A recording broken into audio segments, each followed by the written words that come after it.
اللہ کا احسان ہے کہ اس نے ہمیں بھولنے کی صفت بھی دی، ورنہ ایک ہی غم ہمیشہ کے لیے دل میں ٹھہر جاتا اور زندگی بھر کا روگ بن جاتا۔ تمام امت مسلمہ کے لیے رسول خدا صلی اللہ علیہ وآلہ وسلم کی ذات گرامی ایک عمدہ نمونہ ہے۔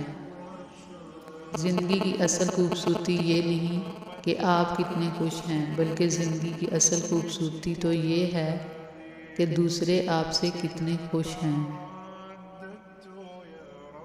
دل ایک ایسا آئینہ ہے کہ اگر یہ بدی سے پاک ہو تو اس میں سب کچھ نظر آ سکتا ہے۔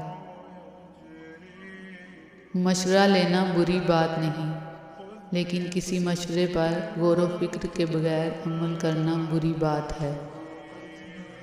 اپنی سوچوں کو پانی کے قطروں سے زیادہ شفاف رکھو، کیونکہ پانی کے قطروں سے دریا بنتا ہے اور سوچوں سے شخصیت بنتی ہے۔ تم جہاں کہیں بھی ہو، اللہ کا خوف دل میں رکھا کرو اور گناہ سرزد ہو جانے کے بعد نیکی کر لیا کرو، وہ اس گناہ کو مٹا ڈالے گی۔ کم کھانا صحت، کم بولنا حکمت اور کم سونا عبادت میں شامل ہے۔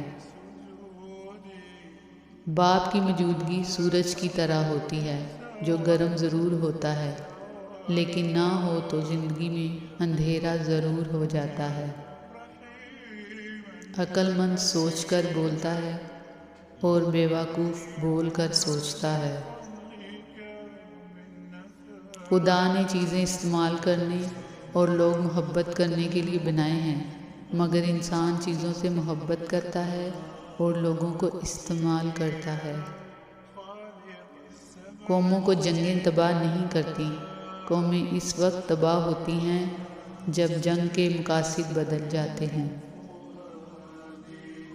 کہتے ہیں سگریٹ کے دوسرے سرے پر جو راکھ ہوتی ہے، دراصل وہ پینے والے کی ہوتی ہے۔ دنیا میں جتنی لعنتیں ہیں، بھوک ان کی ماں ہے۔ اس رب کی ناراضگی سے ڈرتے رہو جس کی صفت یہ ہے کہ اگر تم بولتے ہو تو وہ سنتا ہے اور اگر دل میں رکھو تو وہ جانتا ہے۔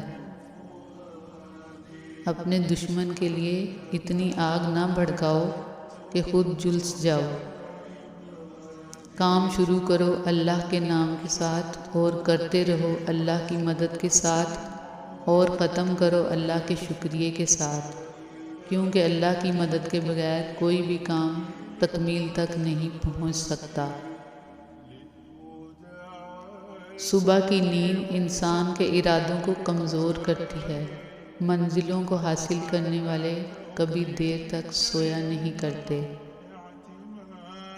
اللہ کی عطاؤں پر الحمدللہ اور اپنی خطاؤں پر استغفر اللہ کہنا اللہ کو بہت پسند ہے۔